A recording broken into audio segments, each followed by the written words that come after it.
नमस्कार, मैं हूं राजेश श्रीवास्तव। उत्तर प्रदेश में आज पंचायत चुनाव की ऐलान हो गया है, यानी कि गांवों की सरकार बनाने के लिए सरकार जो पिछले 15 दिसंबर से पंचायत चुनाव होने थे वो टलते टलते अब आज उसकी मुनादी हो गई है। और अब से कुछ देर पहले ही पीसीएफ भवन ने पंचायत सचिव मनोज सिंह ने इन चुनावों की अधिसूचना जारी करते हुए पंचायत चुनावों की तारीखों का ऐलान कर दिया है। कल से ये जो इसके परिचय पत्र हैं, ये जो मतदान पत्र हैं वो मिलना शुरू, नामांकन पत्र मिलना शुरू हो जाएंगे और 4 चरणों में मतदान करने की तारीखों का ऐलान किया गया है, जिसमें 15 अप्रैल, 19 अप्रैल, 26 अप्रैल और 29 अप्रैल को मतदान किया जाएगा, जबकि मतगणना 2 मई को होगी। यानी गांवों की सरकार का 2 मई को ऐलान कर दिया गया है और 2 मई को इन गांवों की पंचायत चुनाव का मतगणना शुरू हुई है और उसके बाद क्रमवार इन सब का ऐलान किया जाएगा विजयी प्रत्याशियों का। इसके बाद ही 2 मई को इसके अलावा आपको बता दें, जबकि 18 मंडल में एक ज़िले में पहले चरण का चुनाव होगा।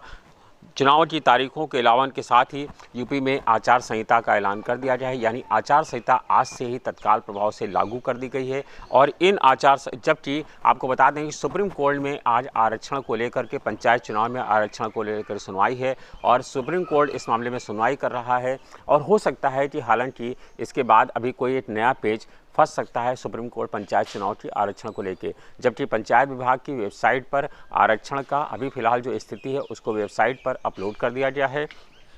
इसके अलावा आपको बता दें, कल से नामांकन पत्रों का मिलना शुरू हो जाएगा। पहले चरण के मतदान वाले जिलों में नामांकन 3 और 4 अप्रैल को होगा, दूसरे चरण में 7 और 8 अप्रैल को होगा, तीसरे चरण के मतदान वाले जिलों में नामांकन 13 और 15 अप्रैल को होगा, जबकि चौथे चरण का मतदान 17 और 18 अप्रैल को होगा। बुलंदशहर की 5 ग्राम पंचायतों और औद्योगिक क्षेत्र से आने वाले निर्वाचन आयोग वहां पर चुनाव नहीं कराएगा, क्योंकि वो औद्योगिक निर्वाचन क्षेत्र में आता है। इसीलिए वहां पर बुलंदशहर की 5 ग्राम पंचायतों पर चुनाव नहीं कराया जाएगा। पहले चरण में मतदान 15 अप्रैल को होगा। इस चरण में 18 जिले होंगे। इन जिलों में सहारनपुर, गाजियाबाद, रामपुर, बरेली, हाथरस, आगरा, कानपुर नगर, झांसी, महोबा, प्रयागराज, रायबरेली, हरदोई, अयोध्या, श्रावस्ती, संत कबीर नगर, गोरखपुर, जौनपुर और भदोही है। जबकि जो दूसरा चरण है जहाँ पर 19 अप्रैल को चुनाव होगा और दूसरे चरण में 20 जहाँ पर 19 दूसरे चरण का होगा, जहाँ 19 तारीख को मतदान होगा, इनमें जो ज़िले आएंगे उनमें मुजफ्फरनगर, बागपत, गौतम बुद्ध नगर, बिजनौर, अमरोहा, बदायूं, एटा, मैनपुरी, कन्नौज, इटावा, ललितपुर, चित्रकूट, प्रतापगढ़, लखनऊ, लखीमपुर खीरी, सुल्तानपुर, गोंडा, महाराजगंज, वाराणसी और आजमगढ़ के मतदाता अपने प्रत्याशियों का चयन करें। जबकि तीसरे चरण का मतदान 26 अप्रैल को होगा, जिसमें शामली, मेरठ, मुरादाबाद, पीलीभीत, कासगंज, फिरोजाबाद, औरैया, कानपुर देहात, जालौन, हमीरपुर, फतेहपुर, उन्नाव, अमेठी, बाराबंकी, बलरामपुर, चंदौली, सिद्धार्थनगर, देवरिया, मिर्ज़ापुर और बलिया में मतदान होगा।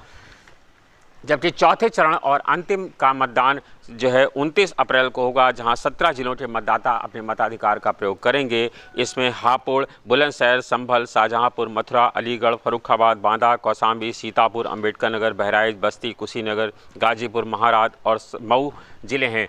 आपको बता दें, इन तारीखों का ऐलान करने के बाद जब 4 चरणों का मतदान ऐलान कर दिया गया है, तो अब इसके साथ ही अधिसूचना लागू कर दी गई है और सभी जहां पर चुनाव होने हैं, यानी कि पूरे उत्तर प्रदेश में चुनावी मोड में सरकार आ गई है, चुनावी मोड में सारे विपक्षी दल आ गए हैं। ये पहला चुनाव ऐसा है जब सारे राजनीतिक दल अपने अपने सिंबल पर चुनाव लड़ने का ऐलान कर चुके हैं, यानी कि बहुजन समाजवादी पार्टी अपने सिंबल पर लड़ेगी, समाजवादी पार्टी अपने सिंबल पर, कांग्रेस ने भी सिंबल पर ही चुनाव लड़ने का ऐलान किया है। आपको बता दें कि भारतीय जनता पार्टी तो सिंबल पर चुनाव लड़ेगी ही।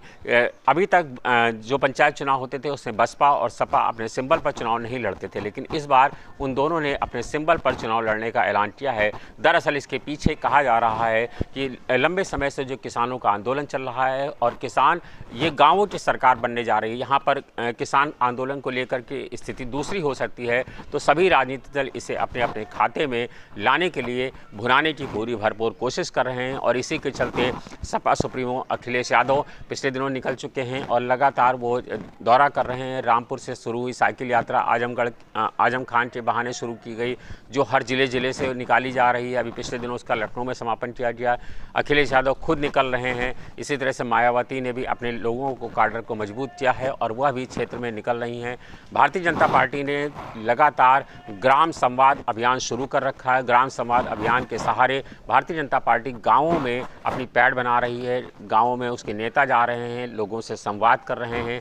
नगरों में भी भारतीय जनता पार्टी के नेता गांव-गांव, बूथ-बूथ जाकर के अभियान शुरू कर चुके हैं। कल आपने देखा होगा नगर विकास मंत्री ब्रजेश पाठक और सुरेश खन्ना, ऐसे तमाम सारे मंत्री जगह जगह जा कर के लोगों से, आशुतोष टंडन वगैरह सब जा कर के लोगों से मिल रहे हैं और सरकार की 4 साल की उपलब्धियों का खाका जनता के बीच में पेश कर रहे हैं, जिससे माना जा रहा है कि अब इन सब चुनावों को लेकर के सरकार के साथ, यानी भारतीय जनता पार्टी ही नहीं बल्कि अन्य विपक्षी दल भी अपने समर में कूद चुके हैं। और अब देखना है कि अगर आज सुप्रीम कोर्ट की जो सुनवाई हो रही है उसमें अगर कोई पेश नहीं फंसता है तो ये तय है कि अब अधिसूचना पंचायत चुनाव तारीखों में ही होंगे, यानी अप्रैल में ही होंगे और मई में इसका परिणाम आ जाएगा, जो पिछले 15 दिसंबर से लगातार लंबे चल रहा है। यानी कि 1 साल से ज़्यादा समय हो चुका है। यानी कि जब पिछले चुनाव में सरकार में ही, पिछले कार्यकाल में ही चुनाव करा लेना चाहिए था, लेकिन अब ये सब सारे लोगों के पद रिक्त हो चुके हैं। उसके बाद अब लंबे समय बाद चुनावों का ऐलान किया जा रहा है। आज से चुनावों का ऐलान हो चुका है, आचार संहिता लग चुकी है। आचार संहिता लगने के पहले ही बड़े पैमाने पर ट्रांसफ़र पोस्टिंग किए गए हैं। करीब 45 से ज़्यादा IPS अधिकारियों को ट्रांसफ़र किया गया है।